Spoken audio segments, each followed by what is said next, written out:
Bueno, voy a iniciar, primero, muchas gracias por la invitación, les hablo desde el sur del país, de Argentina.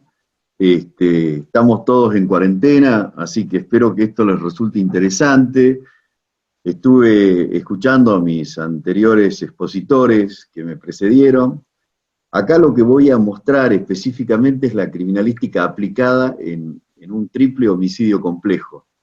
Es un hecho que ocurrió hace algunos años en Argentina, donde hacía más de 9 meses que no se podía esclarecer el caso, y nosotros lo que aplicamos fue una técnica denominada metaanálisis en la investigación criminalística. Así que espero que les guste, y ya me han hecho la presentación, así que esto lo vamos a pasar rápido. Este hecho ocurre, aparecen 2 cadáveres, hablo de un triple homicidio, pero al principio aparecen 2 cadáveres, en un lugar denominado La Dársena, en un estado dentro de la República Argentina, que se llama Santiago del Estero. Esto fue en el año 2003. ¿Sí? Este hecho me llaman a mí exactamente 9 meses después. ¿Sí? Hasta ese momento no se había podido esclarecer el caso. Nosotros veníamos de esclarecer con mi equipo el caso de un conflicto que se llama el caso del soldado Carrasco, que tuvo su aniversario hace 2 días atrás, ¿no? Y otros casos importantes de envergadura en la República Argentina que habíamos logrado esclarecer el caso. Cuando me llaman por este caso, lo que me pedían era la perfilación, nada más que la perfilación. Yo lo que les informo es que no, yo no le voy a hacer la perfilación. Es decir, si yo voy a participar en el caso es para esclarecerlo.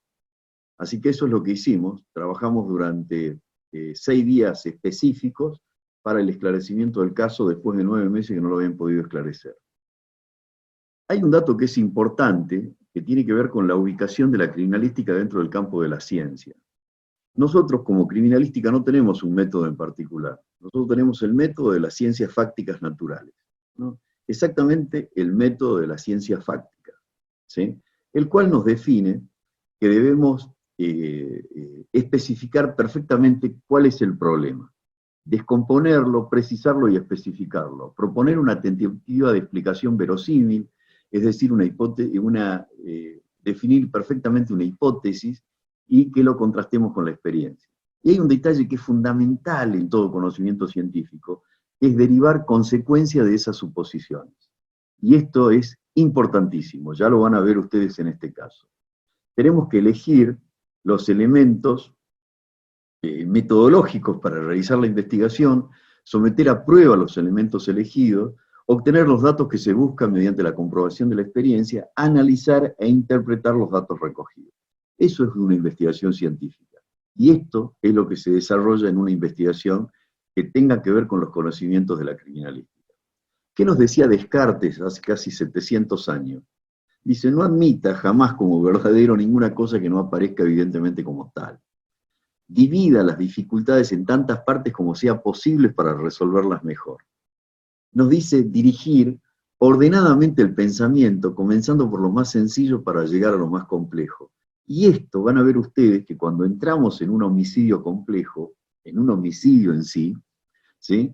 Todo nos parece caótico, todo nos parece dificilísimo al principio, pero si lo sabemos ordenar, nos vamos a dar cuenta que hasta lo más complejo resulta sencillo. Y nos dice hacer enumeraciones completas, ¿sí? Y revisiones sin omitir nada. Esto nos decía Descartes. Sobre esto, ¿qué métodos vamos a utilizar? Vamos a utilizar evidentemente el método inductivo, común a toda la ciencia fáctica, la observación, la hipótesis y la experimentación. Pero hay un detalle que tenemos que tener en cuenta. Nosotros estamos muy acostumbrados a las técnicas de identificación, es decir, a los indicios que identifican. En una escena del crimen, como lo veíamos en nuestro disertante anterior, que lo explicaba muy claramente, lo complejo que es encontrar un indicio que identifica. Muchas veces son nada más que el 3% dentro de la cosmovisión y de ese universo indiciario que es la escena del crimen. En cambio, los que individualizan son el 97%. Estos indicios muchas veces se los descarta, y se los descarta de tal manera que a veces impiden el esclarecimiento. ¿Qué pasa cuando uno llega a investigar un caso 9 meses después? ¿Dónde están los indicios que identifican? ¿Cómo vamos a hacer para esclarecer el caso? Bueno, tenemos que trabajar con los que individualizan, y acá se los voy a mostrar. Y acá hay otro detalle que tenemos que tener en cuenta. Fíjense esta frase, la cual me pertenece, ¿no? El todo es más que la suma de las partes. En realidad, eso es lo que se hace a nivel judiciario, a nivel de todo el mundo, le estoy hablando, a nivel de Latinoamérica específicamente. El todo es más que la suma de las partes. Esto es el todo para la investigación judicial. El estudio de la escena del crimen va al fiscal o al juez. El estudio del cadáver va al fiscal o al juez. El estudio de las prendas, armas de fuego, indicios, huellas dactilares, huellas de pisada, lo que se imaginen, ¿sí? Manchas de sangre, va al fiscal o al juez. Esto es el todo. En realidad esto no es el todo. Todo es esto, que es el metaanálisis, ¿sí? Es la interrelación que hay entre la escena, la víctima y todos los elementos que la rodean. A veces yo he escuchado, y de manera asombrosa, escuchar frases que tienen una incoherencia mayúscula, ¿sí? He escuchado expertos que dicen, el cadáver es la escena del crimen. No, señores, el cadáver es una parte de la escena.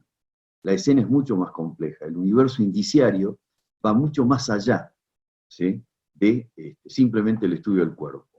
Tampoco el ADN es la gran panacea que se considera o que se quiere considerar.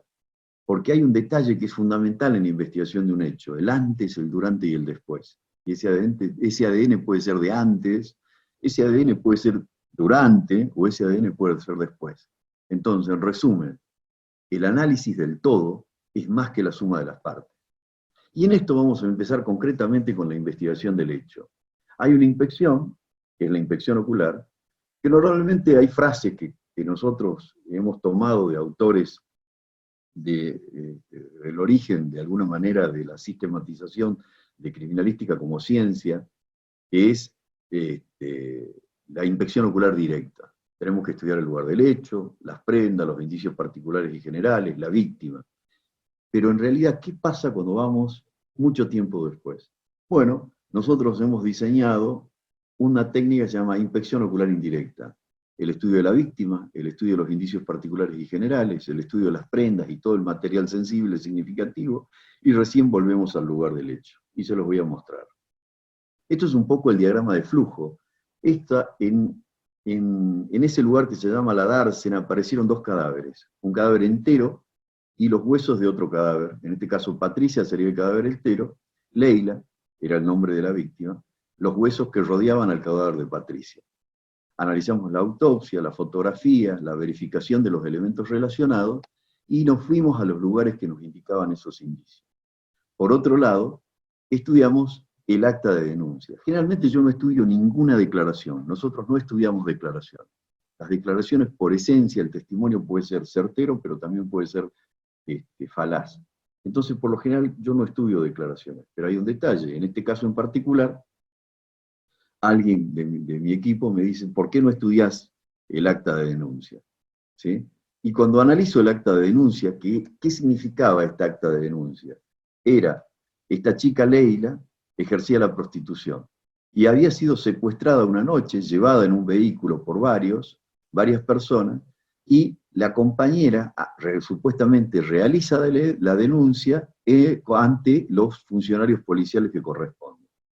Cuando analizo esa acta de denuncia, me encuentro que en la fecha decía enero 18 del año 2003, pero estaba corregida, ¿sí? Estaba de alguna manera corregida con corrector líquido, borrada a una fecha anterior, y arriba decía 18 de enero del 2006. ¿Qué decía debajo? Decía febrero 7 del 2003. Si no lo ven bien, la ampliación de denuncia decía enero 19 del 2003, y debajo, como se los voy a mostrar, decía febrero 7 del 2003. Si no lo ven bien, acá lo van a ver perfecto. De hecho, si no recibieron la denuncia, y la denuncia fue desarrollada y escrita el día de la aparición de estos dos cuerpos, evidentemente había algo que no funcionaba. Algo no estaba bien, ¿sí? Así que lo que hicimos fue tener en cuenta este dato, en el sentido que funcionarios públicos no habían recibido la denuncia oportunamente. Analicemos la escena. Evidentemente, desde el punto de vista de la perfilación criminal del FBI, esta era una escena secundaria, ¿sí? El cadáver aparece en estas condiciones, el cadáver entero aparece con las muñecas atadas en la espalda, ¿no? Los miembros superiores, y este mismo cable ajustaba el cuello de la víctima. Esto no era un dato menor, esto tiene que ver con una técnica que enseñaron los personajes o de alguna manera capacitaron a muchos represores latinoamericanos en la época de las dictaduras, donde para torturar personas la ataban de esta manera. Así que hay que tenerlo en cuenta, ¿sí? Generaba convulsiones y esas convulsiones hacían que la víctima se asfixiara de manera, ella misma se asfixiara, pero había un detalle, la estaban torturando. Sobre esto estaba atada. Estas imágenes que ustedes ven de mala calidad corresponden a fotogramas de un video de esa época. No habían realizado fotos. Era un camarógrafo que había seguido a los que fueron a buscar los cuerpos, ¿sí? Y de esas filmaciones se obtienen estas imágenes. ¿Qué hicieron? Desataron el nudo. No lo cortaron como corresponde, sino que lo desataron, cosa que no se tiene que hacer. Sobre esto aparecen huesos largos alrededor de este cadáver. Huesos largos alrededor de este cadáver, ¿sí? Cuando empezamos a ver, esos huesos son depositados en un vehículo de color rojo. Ya se imaginarán quiénes fueron a buscarlo. Fueron los bomberos a buscar. Quiere decir que la gente de criminalística de la provincia de Santiago del Estero no había ido a buscar los cadáveres y hacer la inspección ocular con una correcta fijación. Y los bomberos lo que hacen es que agarran los muertos, los suben a la camioneta y se los llevan. Fíjense la técnica de levantamiento, yo se las voy a explicar acá. Agarra un hueso, ya tenía otro, acá agarra otro. Fíjense, esta es una técnica que se llama cómo destruir una inspección ocular que tendría que haber escrito este hombre, ¿no? Que realmente no tenía ni idea cómo se fija, que los huesos tienen que quedar cada uno en su lugar, tiene que haber una señaléctica, esa señaléctica tiene que haber una planimetría, sobre esa planimetría una inspección ocular que defina precisamente de dónde se ubica cada uno de estos restos humanos alrededor del cuerpo de Patricia, y la fijación de Patricia, por supuesto. Obviamente que esto no lo explico de esta manera en círculos más cercanos, en el sentido del título que tendría que tener ese libro, ¿no? Cuando analizo las autopsias, yo como criminalístico, es decir, no estoy capacitado para hacer autopsia, pero las entiendo perfectamente. Y yo necesito saber qué le pasaron a las víctimas. Si nosotros no sabemos qué le pasaron a las víctimas, nunca podremos esclarecer un caso. Quiere decir que acá el conocimiento es integral. Uno, para esclarecer un caso, necesito saber cómo se comportaron los victimarios o el victimario sobre las víctimas. En este caso, estaban los signos de la estrangulación del cable, y aquí existían, se manifestaban ciertas marcas, ¿sí?, que eran triangulares, como ustedes pueden ver, y además de eso, teníamos estos dibujos tipo B corta, que ustedes ven acá. ¿Lo ven? Bueno, y a su vez estas quemaduras, que evidentemente tenían que ser quemaduras, no quedaba otra porque la piel no vuelve a su estado original. Estos signos que ustedes ven de B corta me derivan una suposición que tienen que ver con un procedimiento utilizado mediante picana eléctrica. Quiere decir que no aceptaron la denuncia y posiblemente utilizaron la picana eléctrica. ¿Y esto por qué digo que es picana eléctrica? Acá apoyan el positivo y cuando van a apoyar el negativo genera un arco voltaico. Levantan el negativo, lo apoyan acá y genera esta B corta. Esto obviamente puede ser verificado. ¿Cómo se verifica? Ya lo van a ver. Esto a su vez se utilizó en la mama izquierda de la víctima. Sobre esto, estas son las quemaduras, ¿sí?, que ustedes pueden ver, ¿sí? Y acá tenemos una picana testigo, que ustedes la ven, pero pueden ver perfectamente las B cortas que yo les digo, ¿sí? Esta es otra persona picaneada que obviamente uno tiene los antecedentes de casos anteriores, ¿sí? Y en este caso acá tienen ustedes la B corta. Estábamos hablando, ¿sí?, estábamos hablando de una tortura sobre, en este caso, la víctima del cadáver entero, que era Patricia. No habían aceptado la denuncia de la desaparición de Leila, y a Patricia, que era un cadáver entero, que apareció en el mismo lugar, la habían picaneado. Además de eso, estas son las B cortas que les decía, ¿sí?, en el informe de la autopsia no aparecía. Y esto sí que era importante. ¿Cómo no aparecía esa lesión en el informe de la autopsia? Una de las cosas que uno tiene que hacer como criminalista, y se los digo a todos los que me están escuchando, los de Argentina en este caso lo conocen bien porque lo han visto públicamente o en algunos congresos donde yo lo he ido a presentar, pero a los latinoamericanos no, por eso es importante que les cuente, ¿sí? En este caso, uno lo que hace es la fijación de las lesiones, ¿no? Esa fijación me aparecía una lesión que aparecía en el párpado superior, en este caso izquierdo, y lesiones en el lateral del cráneo, lateral frontal, parieto, temporal. Acá aparecían lesiones que me iban a permitir esclarecer el caso. Con esas lesiones íbamos a llegar casi al esclarecimiento del caso.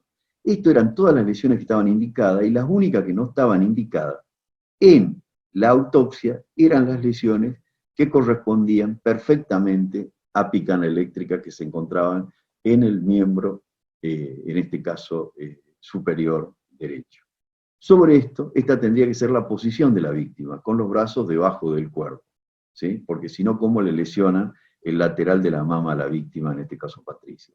Esta es Patricia, la lesión que yo les decía que entra por párpado superior, ¿sí? Y las lesiones en el lateral, en este caso del frontal, y otras lesiones que habían por este lado. Sobre esto, esa lesión era triangular, que ya la habíamos visto en las quemaduras, triangular.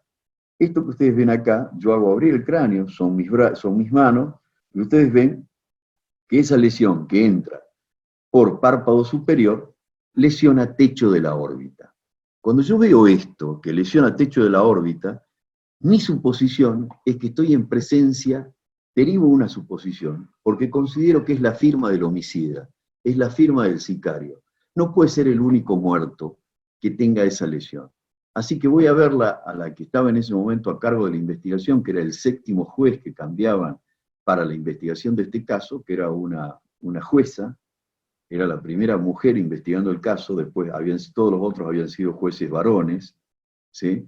Y le pregunto si había otro caso resonante de homicidio que haya ocurrido próximo a la aparición de estos cuerpos. Y me dice, sí, hay un empresario ganadero que fue asesinado 2 semanas después. Le digo, yo quiero ver ese caso. Dice, no está en mi jurisdicción. Cuando me dice eso, le digo, bueno, necesito que pida autorización porque yo necesito ver ese caso. Ese fue el motivo por el cual ella inicia este trámite, era una juez de instrucción, ante el Tribunal Superior de Justicia del Estado de Santiago del Estero, para que yo pueda ver ese caso, ¿no? Para que pueda ver la autopsia de ese caso. Sobre esto sigo trabajando, ¿sí? Estas son las prendas, evidentemente la espalda de la víctima está llena de óxido.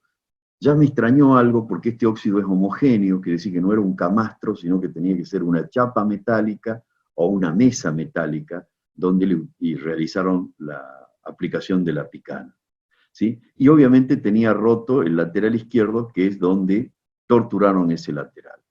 Sobre esto está el lateral, ¿no? Está el lateral que estaba roto. Acá también había una pregunta interesante que tenía que ver por qué no la desnudaron. Porque generalmente cuando torturan a una mujer, en los casos anteriores que nosotros habíamos trabajado, la víctima era desnudada. En este caso no la desnudaron, la torturaron vestida y simplemente le rompieron este lateral. Esta es la pollera de la víctima, y aparecen las marcas de óxido, y además de las marcas de óxido, aparece una mancha putrefactiva, ¿sí? Coincidente con el color ocre que tenían los huesos. Acá hay 2 informaciones importantes.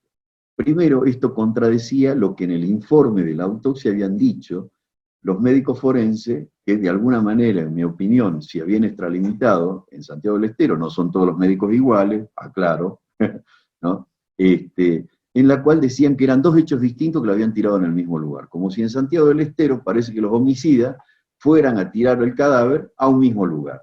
Esto contradecía porque evidentemente los huesos estos habían sido acomodados a la altura de la cabeza de la víctima, como estaban en las fotografías anteriores, ¿sí? Y no en el lateral a la altura de la cintura, ¿sí? En la parte posterior.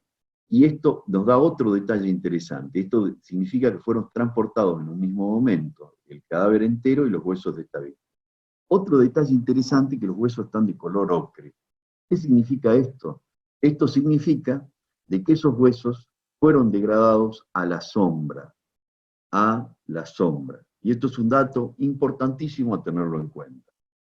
Tenemos marcas de óxido, como les dije, y acá tenemos carbonilla. Quiere decir que tiene que estar esos huesos y esta víctima, por lo menos los huesos, estuvieron a la sombra para ser degradados, ¿sí?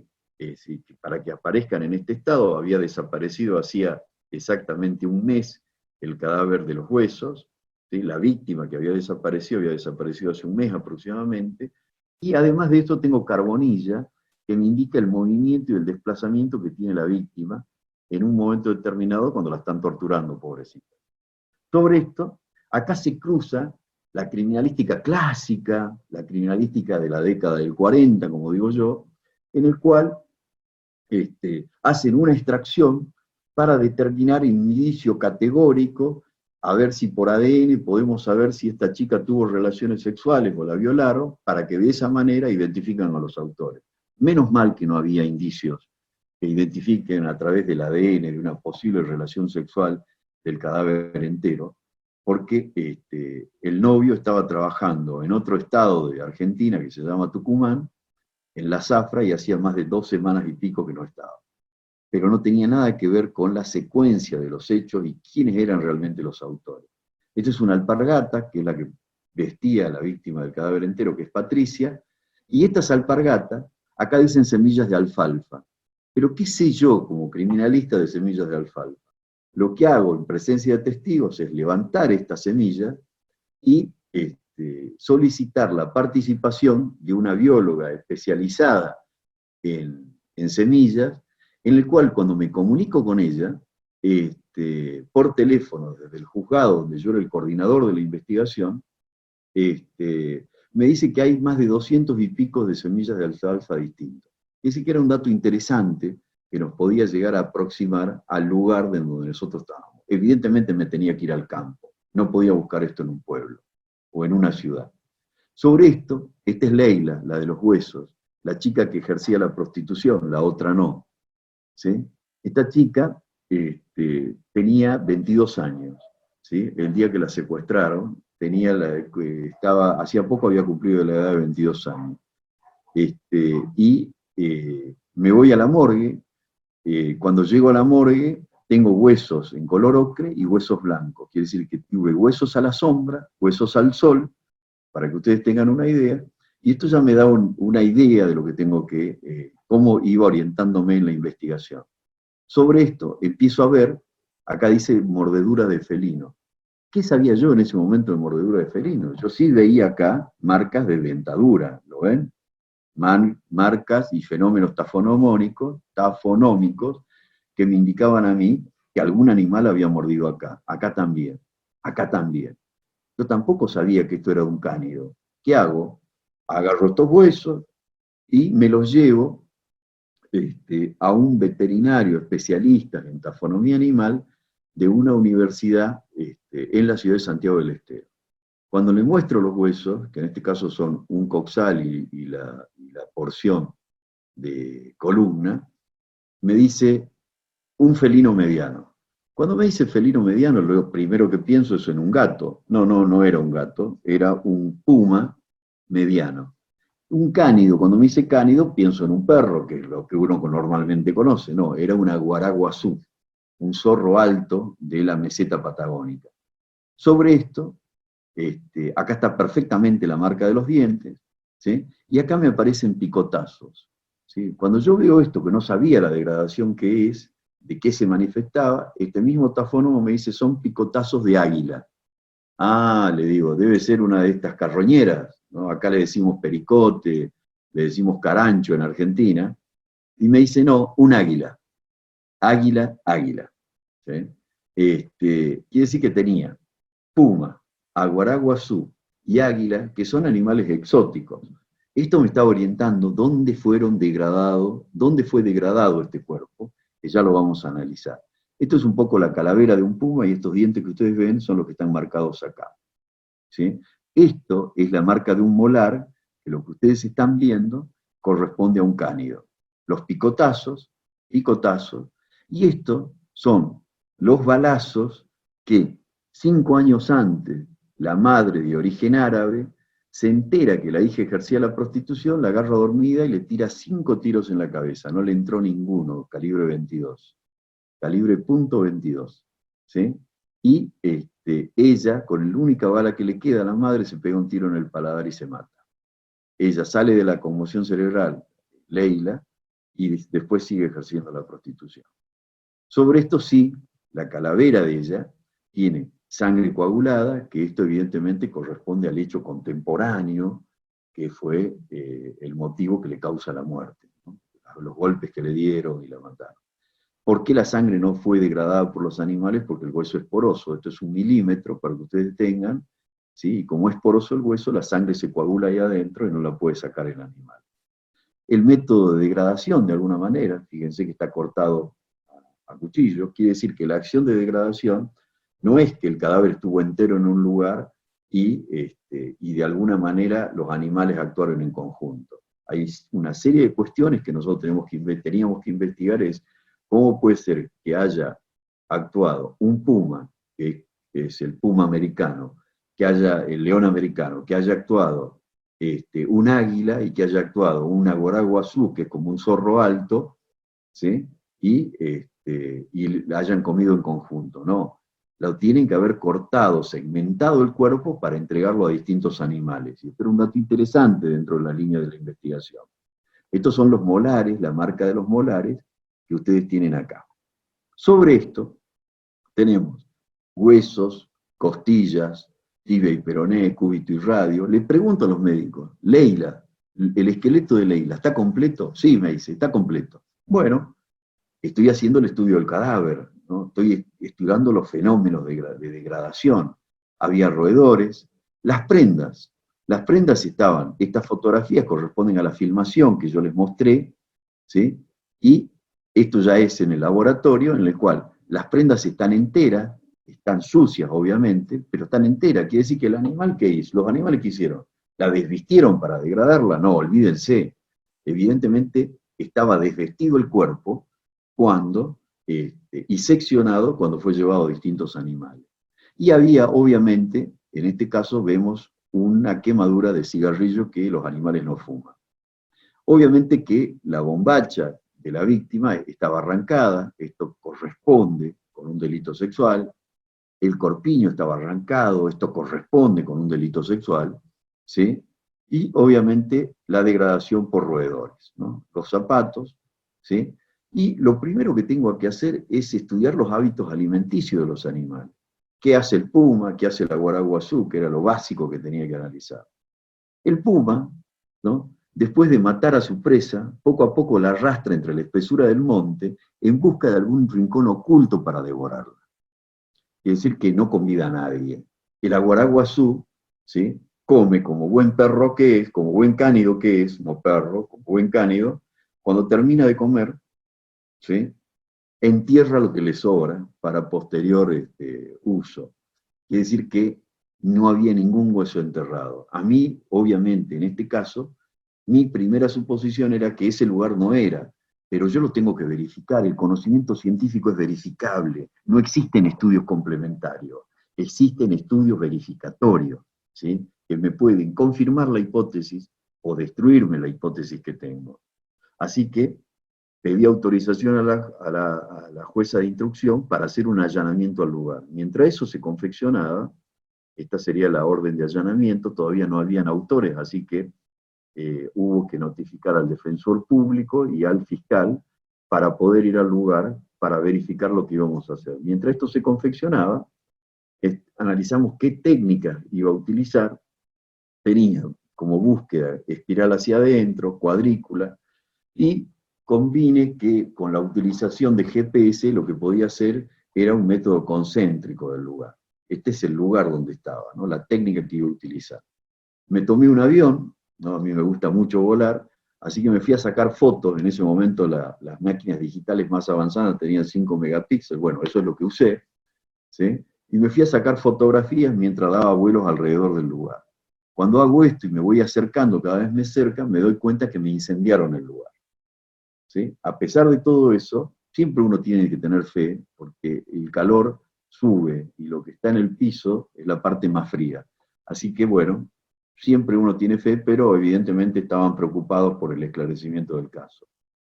Ella es una de mis ayudantes, que es la que me pide que trabaje sobre el acta de denuncia, ¿no? Y estamos en ese lugar. Yo pido la colaboración de criminalística de la Policía de Santiago, porque si evidentemente los que actuaron en el homicidio de estas dos víctimas no confiaban en los peritos, yo tenía que confiar en esos peritos, así que pedí la participación de criminalística. Este era el jefe de criminalística en ese lugar, este era uno de sus ayudantes, en total eran como 20, ¿sí? Y este chico flaquito que ustedes ven acá, hace una semana que estaba en el gabinete de criminalística, y que iba a ser determinante en el esclarecimiento del caso, ya les voy a contar por qué. Aparecen las uñas postizas de Leila, uno tiene que tener conocimiento de huesos, tiene que tener conocimiento de todo, ¿sí? ¿Y qué encontramos? Miren, les voy a mostrar, ¿sí? Encontramos huesos, ¿sí? A ver si tengo todo acá, a ver si me estoy olvidando de algo, no, está todo bien. Encontramos huesos que tienen hasta la epífisis seca, pero la tienen, cuando los huesos humanos estaban derroídos de alguna manera, esa epífisis, quiere decir que yo le voy a decir en criollo el cartílago, ¿no es cierto? Es decir, esa epífisis estaba seca en los huesos testigos, en cambio acá habían desaparecido en los hechos de los huesos de la víctima. Todos estaban. Quiere decir que esa fauna en el lugar no existía. No existía esa fauna en el lugar. Pero además de eso me aparece un diente humano, ¿sí? Y me aparece una costilla número 1 izquierda. Cuando veo esto, me acuerdo que los médicos me dijeron, Leila está completa. Entonces tenían razón. Vienen a tirar los cadáveres de este lugar. Tenía que verificar. Así que dejo a cargo de la inspección ocular al jefe de criminalística y me voy a la morgue. Cuento todos los huesos. Todos cuento. ¿A qué conclusión saco? Que simplemente tenían 83 huesos y me faltaban 125. Y acá no me tengo que poner a explicar ni a tratar de justificar lo mal que podrían haber trabajado. Para mí esto era saber qué tenía que buscar después.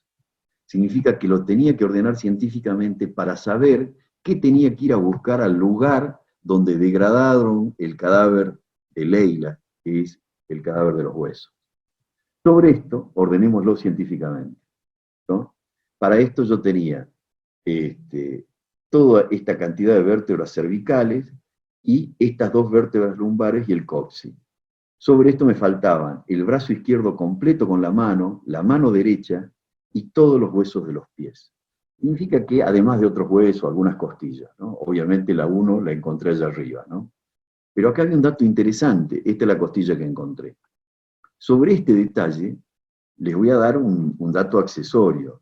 Esto es el coxal, la cavidad cotiloidea y la cabeza del fémur. Esto tiene que ser perfectamente esférico y está metido acá adentro. Estaba mordido. Evidentemente lo habían desmembrado para tirar a distintos animales. La lógica me indicaba que yo, ya creo que mis oyentes van a coincidir conmigo, tenía que ir a buscarlo a un zoológico. ¿Dónde tengo un puma junto con un águila y una guaraguazú? Tenía que ir a un zoológico. Así que lo único que había que preguntarse es cuántos zoológicos habían en Santiago del Estero. Mientras tanto, tenía las manos, tenía los pies, ya sabía qué tenía que buscar. Y acá viene una frase que es importante que nosotros tengamos en consideración. Uno, cuando va a buscar algo, tiene que saber qué tiene que buscar. Si nosotros no sabemos qué vamos a buscar, ¿qué vamos a poder encontrar?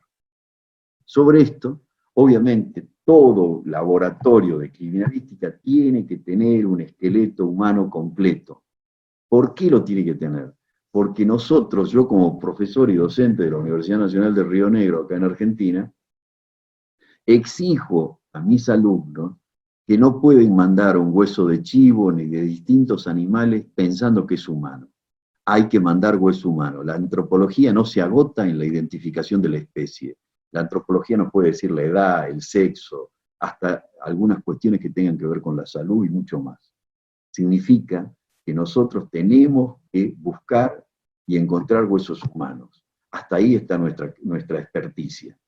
Sobre esto ya teníamos el resultado de la necropsia, el resultado del estudio de las prendas, el resultado del examen de la posible arma, que era, en este caso, que yo no se los expliqué, esa arma triangular era una lesna con que se curte el cuero.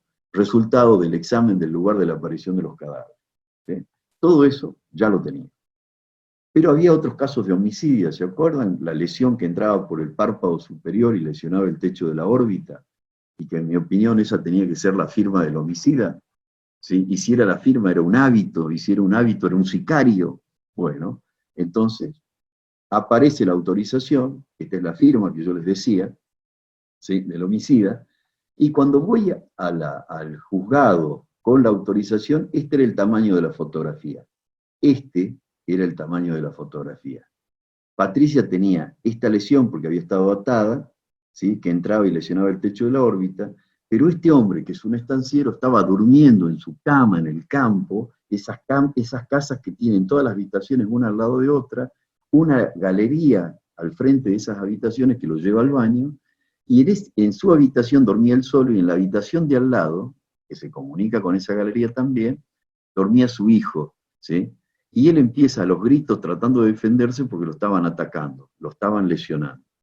El hijo sale, va en busca del padre, y el padre, cuando llega a donde está el padre antes de entrar en convulsiones, le dice quiénes son los que atacaron. Le dice, son los ayudantes de Musa. ¿Quién era Musa? Musa era el ministro de Seguridad de la provincia de Santiago del Estero. Sobre esto, esta es la lesión que perfora en el cráneo de Patricia. Y esta es la lesión en el lateral del cráneo de este hombre, este empresario que se llama Segiaro. Si ustedes no lo ven bien, se los muestro. Este dibujo triangular ha sido magnificado, él se defendía, y acá ella, pobrecita, no se podía defender. Pero si tienen dudas, está acá. Lo que ustedes están viendo acá, yo lo hice esto en papel para que ustedes lo puedan ver. Si todavía dudan de que es el mismo homicida, se los explico. Lesión techo de la órbita, lesión techo de la órbita de Segiaro. ¿Sí? Patricia, techo de la órbita de la otra víctima que se llamaba Segiaro. Cuando yo veo esto, hago en el laboratorio, el tipo estaba en funciones, era poderoso en ese estado. Yo imprimo estas imágenes en el laboratorio que había armado en un hotel de la ciudad de Santiago del Estero, una ciudad más o menos de unos 300.000 habitantes, para que ustedes tengan una idea, o más. Imprimo estas imágenes, me voy al juzgado, siempre me hacían esperar una hora, media hora para que la jueza me atienda, y cuando llego al juzgado que me atiende la jueza, me quedo en la puerta de la oficina del juez, que en este caso era la jueza, y le digo, doctora, ¿quiere que le prepare unos mates? Acá en Argentina nosotros tomamos el mate, ¿no? Que es un aparatito con una bombilla y yerba mate y es una infusión.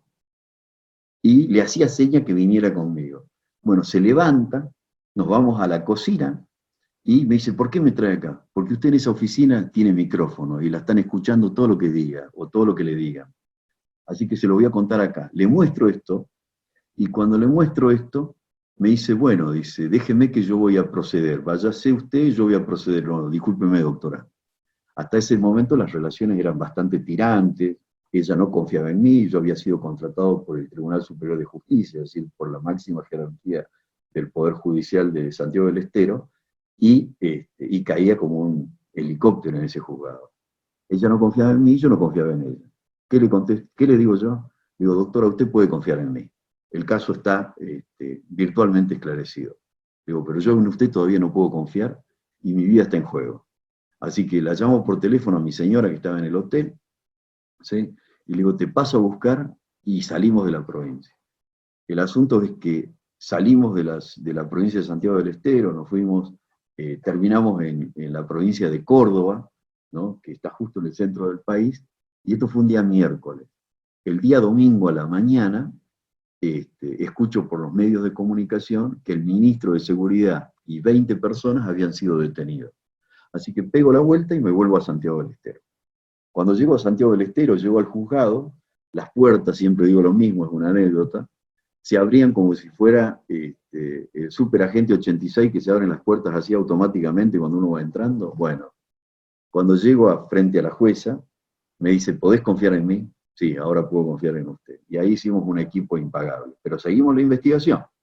Esta es la lesión en el techo de la órbita de Segiaro, ¿sí? Y había un detalle que era interesante. En esta computadora estaba el archivo de Segiaro y en esta, 15 días después, ¿no? Y 15 días antes estaba el archivo de Patricia y de Leila. No habían visto la lesión. No habían visto la compatibilidad de las dos lesiones. Bueno, es una cosa que me quedó como duda. Este es el cuerpo médico forense. El 15 corresponde al cuerpo médico forense dentro del Poder Judicial. Además de eso, el 24 de octubre empezamos a trabajar y el 30 de octubre teníamos el caso esclarecido. Pero no termina ahí el caso. Había que ir a buscar, estos son los datos complementarios de los archivos fotográficos, ¿no?, que no vienen al caso en este momento. Obviamente que el único lugar factible era un zoológico.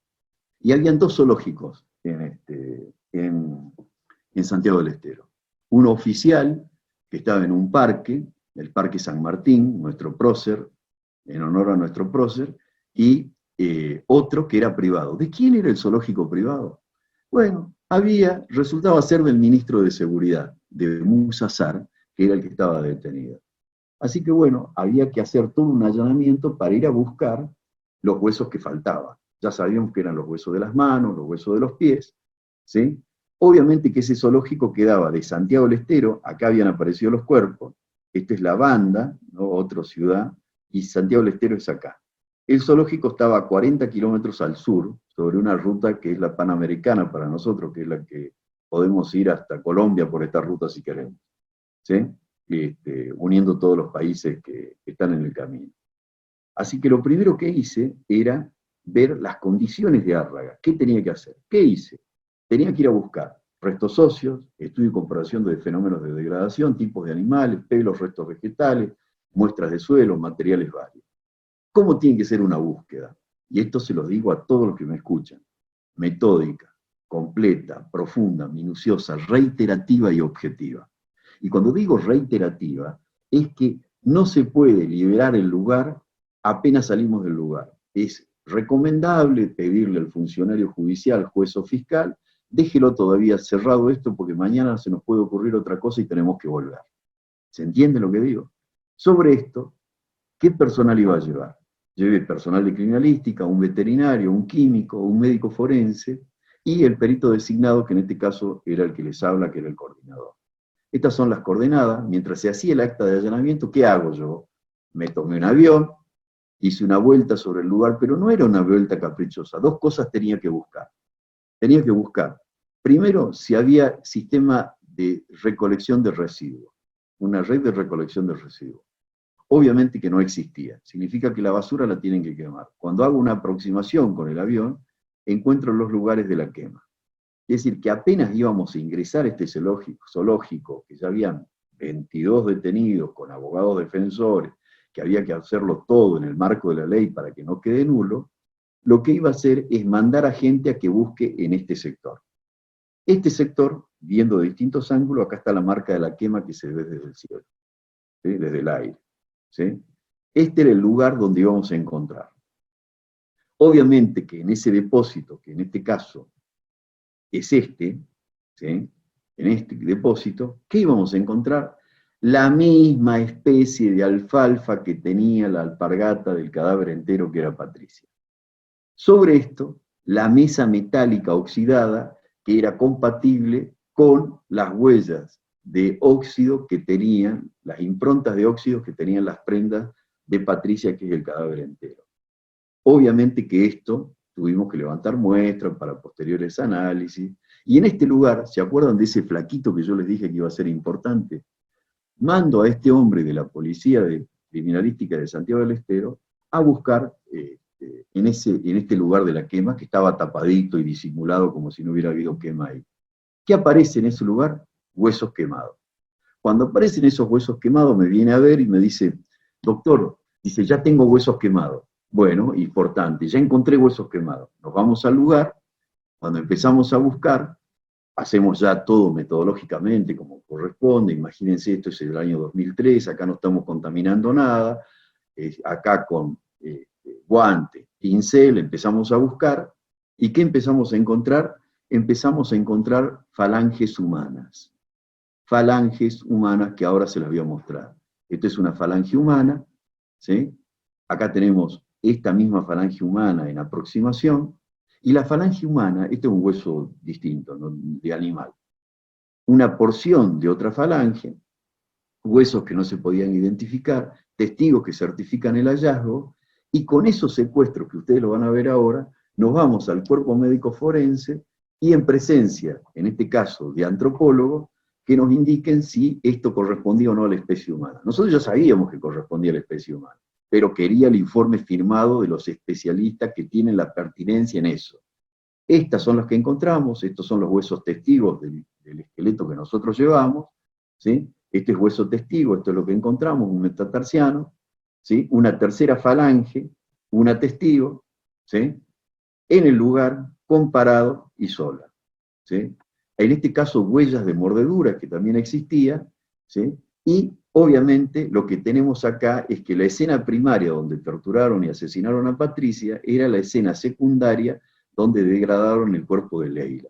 Esta fue la escena secundaria, en este caso del secuestro de Patricia, y fue la escena primaria donde en un sexto piso habían matado a Leila. Y este es el lugar donde fueron a depositar, secundaria de depósito del cuerpo, de los dos cuerpos en ese lugar. Ustedes las conclusiones más o menos las saben, ¿sí?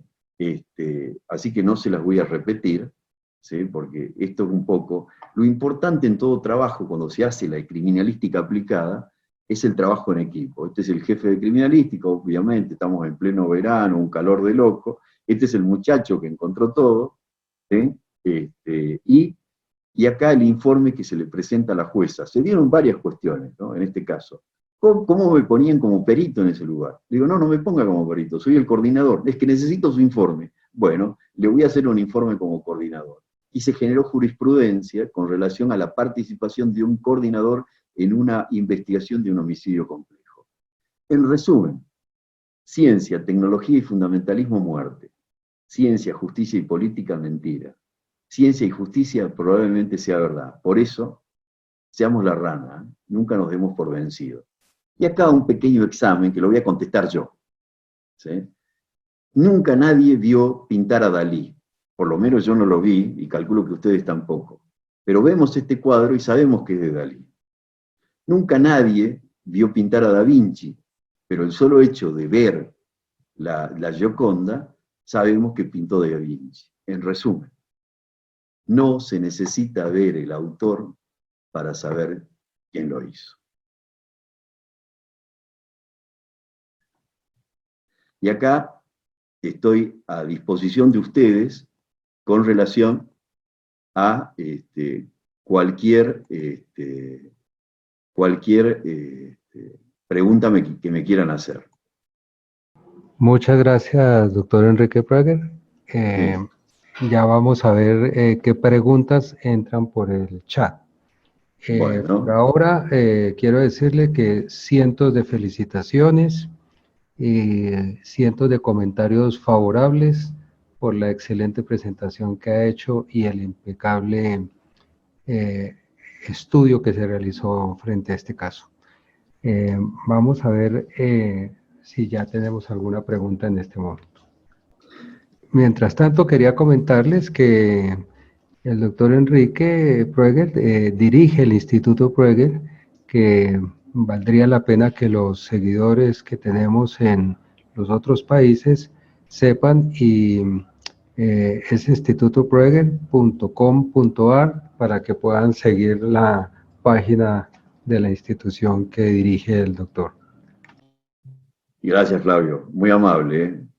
El móvil tenía que ver... Sí. Que si se pudo saber, se pudo esclarecer los motivos que tuvieron estos asesinatos. Sí, vos sé que es una buena pregunta la que me hacen y voy a contestar 3 preguntas a la vez. Una es que yo como criminalístico puro nunca me pregunto por qué. Soy el sabueso que voy y quiero saber quién lo hizo, cómo lo hizo, cuándo lo hizo, ¿sí? Y dónde lo hizo. pero el por qué tenía que ver con el ocultamiento de niños del poder, jóvenes del poder, hijos del poder, ¿no? Con políticos mezclados en ese momento, que en una fiesta de sexo, droga y rock and roll matan a esta chica que era prostituta.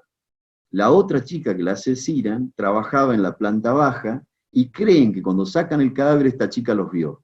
Por eso la torturan y la terminan matando. ¿Sí? Esa es en sí la cuestión. Por otro lado, creo que esto, yo no quiero, les agradezco las felicitaciones, sé que se hizo un trabajo concienzudo sobre esto y es la criminalística aplicada. Y esto acá es cuando yo siempre les digo a todos mis alumnos, hay dos ciencias auxiliares del derecho, criminalística y criminología. Los que son médicos, no existe la ciencia de medicina forense, existe la medicina. El médico toma los conocimientos de la medicina a un objeto que es criminalística. Es decir, que el médico, mal llamado forense en mi opinión, es tan criminalístico como yo, es tan criminalístico como nosotros. ¿Entiende lo que digo? Es decir, esto no va en desmedro de ninguna profesión. El químico, el objeto de la química es distinto al objeto de lo que es la química aplicada a la escena del crimen. Ese es el estudio de los indicios que tengan que ver con un posible hecho delictuoso, es criminalística. El cadáver es un indicio, los restos son un indicio. Son los conocimientos de esa ciencia un objeto que es criminalística. Todos somos criminalísticos. Sí, le agradezco mucho este comentario que ya me había compartido usted, doctor Enrique, y a partir de hoy creo que dejo de llamarme médico forense para llamarme médico criminalístico. Me parece bárbaro, colega. Me parece bárbaro. Bueno, no encuentro más preguntas, siguen entrando múltiples comentarios de su gran exposición, aplausos, gratitudes, bueno, en fin. Esperamos, doctor, volver a contar con su participación, esperamos que próximamente, una vez que pasemos esta crisis mundial, podamos contar con su presencia en nuestro país, de eso estaremos atentos para que nos comparta algunas otras áreas de su conocimiento. Muchísimas gracias. Le agradezco a ustedes que me hayan invitado, ha sido un honor para mí participar en este momento. Cuente conmigo para lo que necesiten.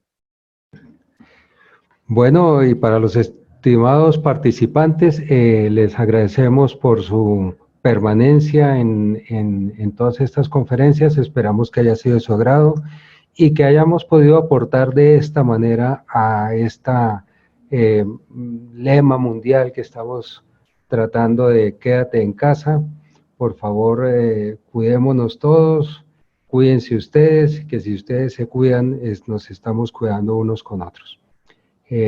Nuevamente mil gracias a todos los ponentes, gracias a los participantes y ha sido un placer entonces poder compartir con todos ustedes estos temas de interés y conocimiento técnico y científico.